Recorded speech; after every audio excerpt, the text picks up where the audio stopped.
بغينا نديرها محاولة القتل اللي هي تضاهي القتل، فما يمكنش، لأن الإنسان اللي بغى يورطك حياتك كاملة يدخلك للحبس، يحرمك من والديك، يحرمك من ولادك، يحرمك من الحياة، يحرمك من الحرية، ويغرقك بدون شفقة ولا رحمة. أهلا متابعي الكرام، اليوم في هذه الحلقة هذه غتكون حلقة نارية، غادي نثبت لكم فيها كيف أن المغنية صاحبة الشكايات الكيدية كيف كدير تحفر العباد الله باش تدخلهم للسجن، كيف كدير تحفر العباد الله باش تغبرهم وتقبرهم في السجن.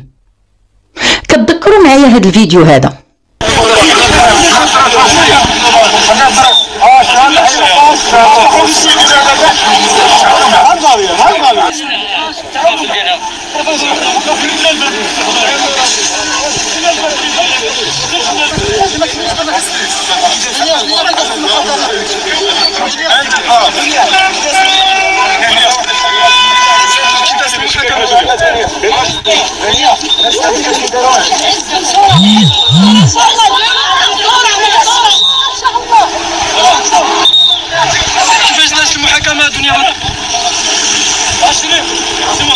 إذا كيف شفتوا دنيا باطمة دايره الماسك، يعني كانت في لا بيريود ديال كورونا، يعني كانوا الناس ملي كيبغيو يتنقلوا ولا يمشيو لشي بلاصه حتى كيجيبوا واحد شهاده من عند المقدم ولا واش فين غاديين الى اخره، يعني باش كيعرفوهم فين غاديين، ما كتخرج حتى كتخرج يعني للضروره.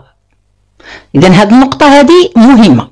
تخيلوا معايا في هذا النهار هذا بالضبط والمغنية خارجة من محكمة الاستئناف بمدينة مراكش، راجلها قابضها وهي جاية يعني مدرقها هكذا، جاية مكوفري عليها، كانوا الناس كانوا الصحافة يعني كينتظروا باش ياخذوا كلمة إلى آخره، وكانت كذلك كان الحرس الخاص اللي كيكون معاها، وكانت كذلك كانوا رجال الشرطه اللي هما في باب المحكمه واللي هما قادوا لها الطريق حتى قبل ما تخرج. كيقولوا للناس تعاونوا معنا، يعني الصحفيين اللي موجودين تيقولوا لهم تعاونوا معنا، حيدوا من الطريق باش السيده دوز طلع للسياره ديالها اللي كانت قدام الباب.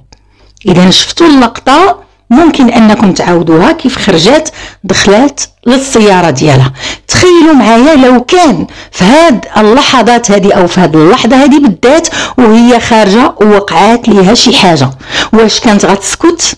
واش كانت غاديه تدخل للسياره ويمشيو في حالهم، ما بغاوش يعطيو حتى كلمه للصحافه، تيطلبوها تيقول لها دنيا باطمه كي كانت الجلسه الى اخره، فما بغاوش يتكلموا معاهم. كنسمعوا اصوات ما عرفتش اصوات ديال من، واش شي حد تيغوت على الصحافه ولا شي حاجه كما هكا، المهم ما بيناش ديك الاصوات. على أي المضمن في الكلام هاد الخرجة هذه من محكمة الاستئناف ودنيا باطمة حاملة، هنا تخيلوا معايا غادي دير واحد الشكاية بواحد السيدة وغادي يتهمها واحد الاتهام اللي هو خطير جدا، اللي هو اتهام باش بمحاولة القتل.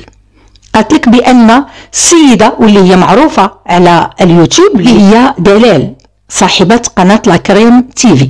اذا فهاد السيده هذه تخيلوا معايا قالت لك بانها ضرباتها الكرشها، ومنين ضرباتها قالت لك الكرشها انها هزوها من باب المحكمه، تهزات قالت لك للمستشفى. وانتم كتشوفوا الفيديو خير دليل باش تعرفوا بان المغنيه راه ما عندهاش يعني العقل، فاش كتبغي دير شي حاجه ما كيهمهاش، كتبغي يعني توصل للهدف ديالها ولو ان الدلائل تتقول حاجه اخرى. اذا غادي نثبتوا لكم اليوم بالدلائل هذه القصه هذه، واللي هي صراحه من اخطر واغرب القصص، واللي هي حقيقية، والبطلة ديالها هي هاد المغنية المعتقلة حاليا في سجن الوداية. تخيلوا صاحبة هاد القناة يعني اللي هي دلال، واللي هي اشتكت بها المغنية وقالت لك بانها ضربتها وان كرشها وجعاتها وطاحت قدام المحكمة وهزوها الدواء المستشفى، وقالت في الشكاية ديالها انها جابت 13 شهادة طبية. ما تزربوش، غادي نكشفوا كل شيء. واش هاد الشواهد الطبيه اللي جابتهم يعني كيخصو فعلا داك النهار هذاك وفعلا وقع عليها اللي وقع، او لا غير الكذب والتبوحيط وانها كتهم واحد الانسانه بشي حاجه اللي ما دارتهاش نهائيا. فدلال غادي يطلع من بعد ما داز تقريبا علينا عامين دازت يعني راه دابا هادشي هذا العام اللي داز فاش هي طلعت وتكلمت على هاد القضيه هذه، وتكلمت على القضيه يعني راجعه اللور 3 سنوات دابا، تخيلوا 3 ديال السنوات، راه عامين وانا في المحاكم. اذا فالسيده دلال شنو قالت لك بالغلط دنيا باطمه غادي يطلع قالت لك في واحد الصفحه، وهذيك الصفحه قالت لك وكانت هي بحفل بمسرح محمد الخامس، وطلعت قالت لك وكتبات بان صحفي ضربها الكرشه. تخيلوا.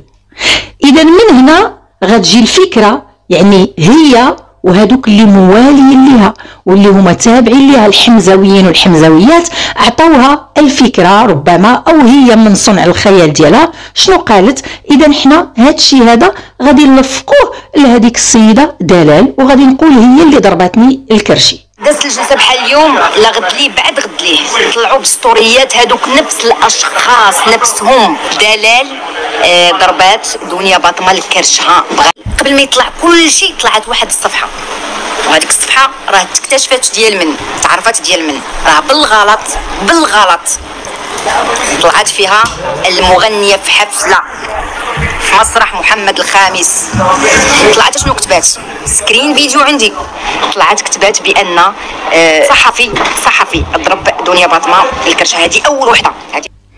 الاكثر من هذا والاخطر من هذا كيف كتقول دلال انهم دبروا على شاهده زور، ظنا من دنيا باطمه بانها الا دبرت على شهاده زور يعني جابت اشهاد ديال السيده ما عرفناها كاع شكون هي، كتبت واحد العنوان في داك الاشهاد تقول انا السيده الفلانيه الى اخره، كنشهد بانه السيده دلال هاكي دايره راه هي اللي ضربات دنيا باطمه قدام محكمه الاستئناف. اذا واستندت دنيا باطمه في الملف ديالها اللي وضعته يعني ديك الشكايه على شواهد طبيه 13 شهاده طبيه زائد هذا الاشهاد ديال هاد الشاهدة المزورة. ذكروا معايا الخرجة ديال دنيا باطمة شنو قالت، نسمعوا. واللي خلاه انه يتم علي هذا الحكم هو اول شيء شهادة الزور من ناس معينة، ثاني شيء ان الشرطة القضائية كان في خطأ في الخبرة. مين شهد زور عليك بالمحاكمة؟ مجموعة من الاشخاص ما اقدر اقول اسمائهم ولا اعلن عنهم، بس في لا في ناس كانوا اطراف في هذه المؤامره، وفي ناس اللي حطت شكايات كيديه مع هذه المطالبات بالحق المدني، وصار شيء فوق شيء. فاحنا عندنا قانون في المغرب اذا كان في شهاده من مثلا متهم رئيسي شهد فيك خلاص بدون ادله ولا بدون شيء، اذا ما في ادله. اذا سمعتوا شنو قالت لك حنا في المغرب القضاء ديالنا راه هو كيستند على يعني شهاده الزور، يعني يكفي ان الانسان يشهد فيك شهاده الزور وانه يغرقك في الحباسات. ولكن حنا غنثبتوا لكم اليوم في هذا الفيديو هذا بان القضاء المغربي كيستند على الادله، ما كيستندش على شهاده زور هكذا. يعني راه اي واحد ممكن يشهد لك واحد الشهاده يعطيك اشهاد ويقول لك سير، لا ما يمكنش. كيكون بحث اللي هو معمق وكتكون تحقيقات. والسيده دلال راه قالت لك شحال وهي كتجري في المحاكم، راه ضيعت واحد الوقت اللي هو كبير واثر عليها هذا الموضوع لواحد الدرجه اللي هي كبيره. السيده قالت لك كنت مع ليا ما بيا، كنت في المغرب، هي كتعيش اظن في ايطاليا. قالت لك كنت في المغرب عند والديا، فاذا بي قالت لك تيجي البوليس يدق عليهم في الدار، هي ما كانتش. فمنين جات غتقول لها الوالده ديالها راه البوليس جاو للدار. قالت لك هي ظنيت انا غير كان عندها مشكل مع شي كاري ما كيخلصها شي وهذا. قالت لك ممكن القضيه غير فيما يخص الكاري. قالت لك مشات لعند الفرقه الوطنيه، فاذا به قالوا لها جيبي لنا الباسبور ديالك. فمشاو معاها للدار باش غتجيب الباسبور، وهنا باش ربي كيبغي ينجيك من واحد المصيبه اللي هي كبيره. قالت لك طاحت واحد الورقه مع الباسبور ديالي، جبدته من المجر طاحت الورقه. نسمعوها. مشيت على اساس رانا غادا الشكايه ديال مول الكرا. مشيت اشنو ما شنو عندك شكايه ديال الشكايه ديال الضرب والقتل العام ولا ما عرفتش داكشي ولا ما عرفتش داكشي تيخلع دوك التهم تيخلعوا ما علينا. مع سميتو قلت لهم كيفاش هادشي ما يمكنش. قلت لهم ويلي شفت الهضره هادي نورمال. قلت لهم راه كورونا راك في الدار. قالوا لي كنتذكر لان من مورا الجلسه ديالها سافرت جيت لايطاليا. قلت لهم انا واقيلا كنت في الطليان ديك الوقت ما بقيتش عاقله صافي. انا مشاو لي تخبقوا لي ما نكذبش عليكم ما بقيتش عقلي ما بقاش تيكابتي صافي. مشيت ما قالوا لي الباسبور ديالك. قلت لهم باسبوري في الدار. جاو معايا واحد جوج ديال البوليس. طلعت نقلب على الباسبور ديالي جبت واحد المجر فيه الاوراق ديالي. طيح لي ورقه فيها دليل ديال عندي ادله بزاف ولكن هذه من ضمن الادله. اذا كيف سمعتوا طاحت الورقه وسبحان الله قالت لك مشات عينها للتاريخ مباشره.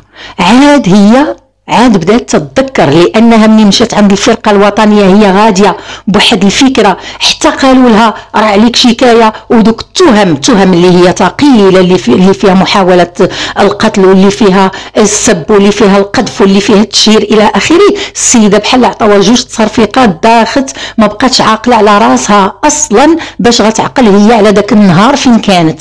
ولكن هاد الورقه سبحان الله اللي طاحت عينها جات على التاريخ عاد بدات كتذكر وكترجع ليها الذاكره وعقلات ان هذاك النهار سبحان الله هي اللي كانت طاحت يعني كانت مريضه يعني وسخفات الى اخره وتهزات ومشات لوبيطال في بني ملال وكاينه في السجل وكاين التاريخ وكاين كل شيء. القضيه هو ان الورقه الخطيره والحاسمه في القضيه هي كون هذا التاريخ التي تدعي فيه المشتكية انها تعرضت لاعتداء على مستوى بطنها. هذه كلمه كانت دلال بيبي بيت في مستشفى في بني ملال. فهنا غادي تدوز تقريبا شي 5 ديال الجلسات. المشتكيه اللي هي دنيا باطمه ما كتحضرش، الدفاع ديالها ما تيحضرش، الشاهده ما كتحضرش. دلال الدفاع ديالها هو الاستاذ الكبير السناوي غني عن التعريف حنا كنعرفوه. تخيلوا الاستاذ السناوي قال لك انا صافي يعني طفح الكيل 5 ديال الجلسات وصلوا حتى ل7 ديال الجلسات. مشى هو وقف البيضه في الطاس وطلب من النيابه العامه انها تدخل على الخط باش يطلبوا الحضور ديال هاد الشاهده هذه اللي هي يعني حطات هذا الاشهاد هذا بغاوها تجي. وطلبوا كذلك الحضور ديال المشتكيه اللي هي المغنيه دنيا باطمه والحضور ديال الدفاع ديالها. قال لهم ما يمكنش نبقى نجيو غير حنايا، راه حنا اللي يعني حنا الضحيه دابا، حنا الضحيه يعني الموكله ديالي اللي هي دلال راه هي يعني عندها تهمه اللي هي غتغرقها مسكينه ما غاديش تعاود تشوف يعني الدنيا ما غتعاودش تشوفها غتغرق في الحبس. اذا حنا بغينا هاد الشهاده تجي. مشيت للسيد الرئيس وطلبت منه يأمر النيابة العامة هي اللي تمشي تستدعي الطرف المشتكي ودفاعه. وقلنا له حنا اللي متضررين وحنا اللي ممكن المحكمة تحكم علينا بعقوبة خطيرة. حنا اللي تنطلبوا هاد الناس يحضروا الشاهدة والمشتكية والدفاع ديالها. فتخيلوا معايا الشاهدة عمرها ما حضرات، عمرها ما جات. النيابة العامة قامت بما أمرت به المحكمة ولم يحضروا. الجلسة السابعة الثامنة شفنا الملف يكون جاهز. وربما كاع داك العنوان اللي هي حاطة تما غير موجود، يقلبوا عليها ما غيلقاوهاش، يعني شاهدة من غير عنوان. إذا هنا شنو تيبان؟ سمعوا دلال. على شاهده جابوا واحد شاهده تزور حسبي الله ونعم الوكيل فيك يا شاهده تزور وانا عارفه بانك كتفرجي فيا.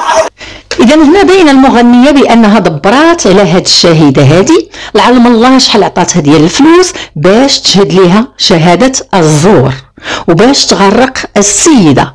ولكن كيف ما قلت لكم ربي كبير والحظ كان في جانب دلال انها طاحت على ديك الورقه بمجرد ما وراتها لهذوك العناصر ديال الفرقه اللي كانوا مشاو معاها باش تجيب الباسبور.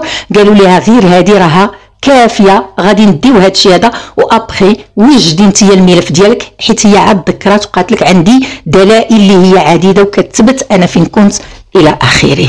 وكيف ما قلت لكم في هذيك لا بيريود ديال كورونا، فحتى انها لو كانت غتخرج تجي مثلا المحكمه كانت غتطلب واحد الورقه من عند المقدم ولا ديال الحومه فين ساكنين باش يخليها، يعني باش هي تخرج، لان كتكون مراقبه في الطريق. يعني علاش؟ شنو السبب اللي خلاها تخرج؟ فلو انها ما كانتش في المستشفى كانت غتكون عندها ديك الورقه اللي كتثبت فين مشات. فلا كانت خرجت في لا بيريود ديال كورونا مشات تقدا او مشات هنا او مشات هنا، اذا هذيك الورقه غتثبت وغيمشيو يتبعوا البلاصه فين هي كانت. فهمتوني انا علاش قلت لكم ركزوا على هذه القضيه ديال كورونا. اذا ومن فوق الملف اللي وجدته لها المغنيه جابت لها مقاطع ديال الفيديو، مقاطع ديال الفيديو ديالها، وتخيلوا حشروا معها حتى تحفه. هاد التحفه هذا راه كل قوم من يدوزوا ليه قسما بالله تيغبروا ليه الشقف في الحبس في المغرب، ما يعاودش يقعد الراس وما يعاودش يطل وما يعاودش يخرج، ولكن ما لقاوش ليه الجهد، حشروه معاها في القضيه. ثانيا جابوا مجموعه من التعليقات على قناتها وعلى قناه صديقه لها، على اي الناس راهم عارفين سي محمد تحفه. كيف قلت لكم حطات يعني المغنيه مقاطع ديال الفيديو. هاد الدلاله شنو كانت تدير؟ كانت تدير دي لايف، كدير لايفات وكيطلعوا الناس تعلقوا، هي كتقرا مثلا تعليق وتتجاوب عليه. اذا فالبطماويه شنو دارت المغنيه؟ قالت لهم كتشهر بيا وكتسبني وكدير ليا وكتفعل ليا. فمنين حطوا هاد داروا الافراغ يعني ديال هاد القرص هذا اللي من طبيعه الحال الاستاذ السناوي غادي يدافع وغادي يعرف شنو غادي يقول، لانه قال ما يمكنش بان هاد السيده هذه هي غير كتجاوب على تساؤلات. اذا فهادوك اللي تيحطوا التعاليق الى سبوا ولا شهروا راه هما اللي كيخصهم يتعاقبوا، ماشي هي غير مسؤوله على التعاليق. جينا للتشهير والسب والقذف، قرينا على المحكمه هذوك التعاليق ديالها او التعاليق ديال المتابعين ديال القناه ديالها، تيبان المحكمه بانه الناس اللي تيعلقوا هما اللي تيكتبوا واللي تتجاوب على التعاليق. ما كانش السب والتشهير والقذف صادر من صاحبه القناه، بل كان صادر من المتابعين ديال القناه. وبالتالي الجريمه في القانون هي جريمه شخصيه لا يمكن ان تمتد الى شخص اخر ويعاقب عليها الاخر، بمعنى انه ما يمكنش زيد يدير فعل جرمي وعمر يتعاقب عليه الا اذا كان مشارك معاه او مساهم، هذه بطبيعه الحال. اذا فلهذا انا فاش نكون تندير دي فوا دي لايف تنقول للمتابعين راه كل واحد مسؤول على التعليق ديالو. اذا ما لقاتش منين تشدها من هذه القضيه ديال السب والتشهير، ما لقاتش منين تشدها، لان الاخت دلال ما كانتش كتسب ولا كتشهر ولا ولا كتقذف، فقط كانت تحلل مواضيع يعني، وهي راه قالت لك كانوا تيهدوها من قبل فيما يخص هذه القضيه هذه، لانها كانت تتكلم على قضيه حمزه مونبيبي يعني، وكانت تتوصل بالتهديدات. ملف حمزه مونبيبي اللي هو ملف راي عام بقيت كنتكلم عليه ما سكتش، تهديدات، وكنت نطلع تنقول لكم راه تيجوني التهديدات، راه ما خلاو ما داروا، حكموا عليا في الانستغرام، خرجوا حكم ما خلاو ما داروا. وهذه هي الخطه ديال البطماويه. كيف قلت لكم انا توصلت يعني بتهديد او نوع من الابتزاز.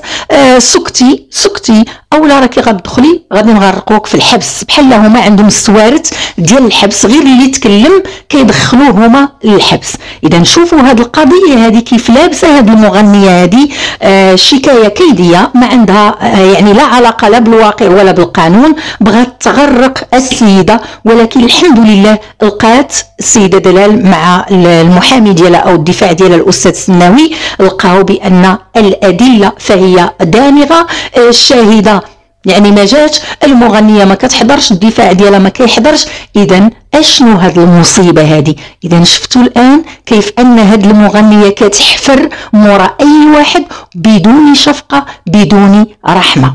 واللي تيخرجوا تيتكلموا على سعيده شرف وتيقولوا سعيده شرف تبقى هازه غير الكلاسور ديالها وغاديه كتجري كتتابع كل واحد عايرها وسبها. من حقها لانها ما كديرش شكايات كيديه بعباد الله، وانها قالت بعظمه لسانها. واش عمر شي واحد طلبني نسامح ليه وما سامحتش ليه؟ انسانه اللي فيها الرحمه، ولكن انسانه بكرامتها، ما تقبل حتى واحد يسبها ويسب ليها ولادها ويدعي فيها ويدعي في امها الى اخره. اذا فهذه قله الترابي، وهذا الشيء هذا راه كيعاقب عليه القانون طبعا.